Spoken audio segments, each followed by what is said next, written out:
It's a Friday. Finally Friday. Finally Friday. Oh, when you become an adult, Friday just feels that much better. Right. Thank you so much for joining us on your Friday here at KARE 11 News at noon. We've got a lot to cover locally, including a number of trees stolen in St. Paul and updates on the Minneapolis Labor Board and Hennepin County Jail.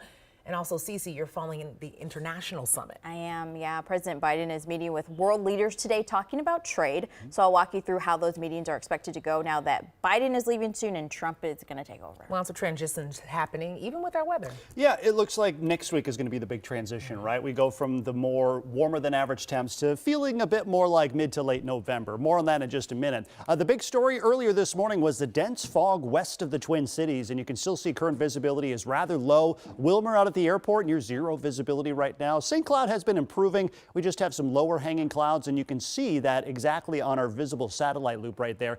You can see we're in the clear here around the Twin Cities Metro, but once you go up 94, just past Monticello, you start to run into some lower hanging clouds, and some of those are reaching near the ground. And just remember, fog is just a cloud that's on the ground. Now, with the wind ramping up out of the south later this afternoon and evening, it looks like that fog will mix out, and we should see clearer skies as we head into the upcoming weekend. So we're already sunny right now here in the Twin Cities. That's going to help to warm us up back into the low 50s by this afternoon.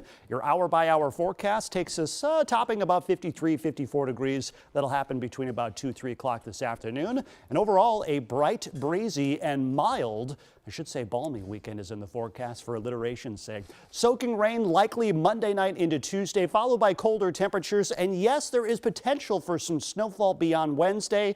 Doesn't look super threatening. We'll have a closer look with your full forecast coming up, Alexis. Ben, thank you.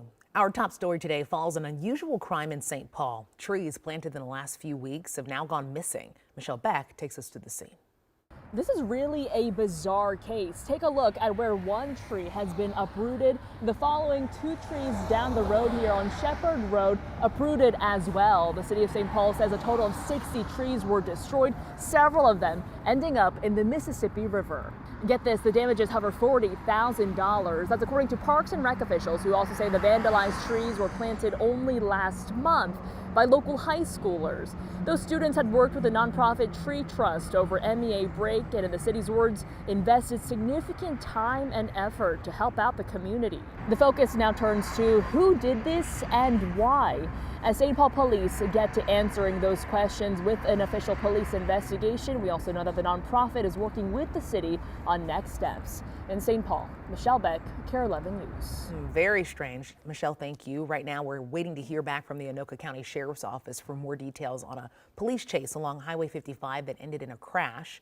Take a look at this. It happened in Ham Lake. You can see the SUV heading south on Highway 65 right there. It goes through the median and heads into oncoming traffic before turning onto Bunker Lane Road. As the chase continues, the vehicle heads back toward the highway, crashing into another driver in the highway's intersection.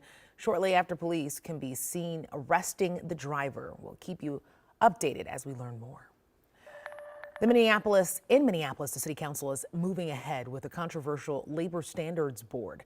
Supporters say the new advisory board will give workers more of a voice in policy changes that affect their work experience. And some business groups oppose the idea, including the Minneapolis Regional Chamber of Commerce and the Downtown Council. They say it's a bad time to create more regulations for small employers. Feels performative. They check the box so they can say, we've met with small business. We've met with the restaurant community. They have. They didn't listen to us. Workers deserve a seat at the table to share their concerns and improve their workplaces so they can do the job that they want to show up for, that is required of them. Well, the final vote was 9-3 in favor, with one council member absent.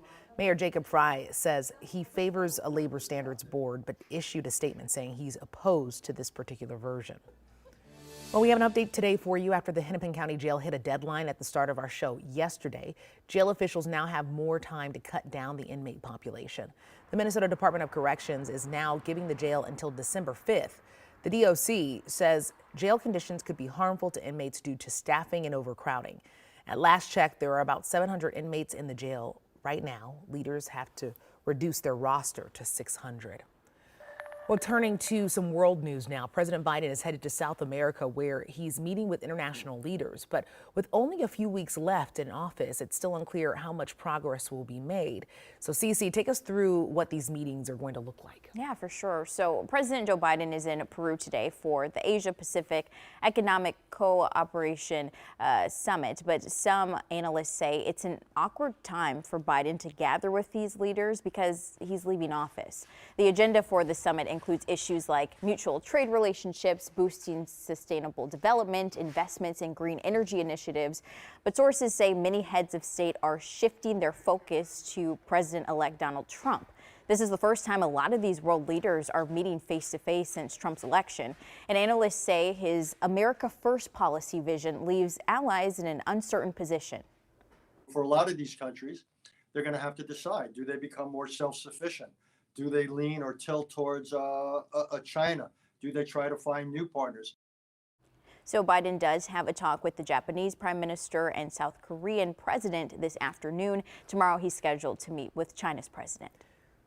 Cece, thank you. And work on a new community health clinic in southern Minneapolis is now underway. Just 2 hours ago, officials broke ground on one south side. There are renderings of what it will look like. It's going up on Lake Street, just east of the Midtown Exchange. The 30,000 square foot clinic will provide health care and social services to more than 18,000 low-income residents. Construction is expected to wrap up sometime next year. Well, next year, Metro Transit riders can expect to see lower fares. On January 1st, prices for all non-express buses and light rails will be $2. Kids, seniors, and Medicare recipients only have to pay $1. And 7-day passes will cost $20. The Metropolitan Council says they expect their lower fares to lead to 926,000 more riders next year.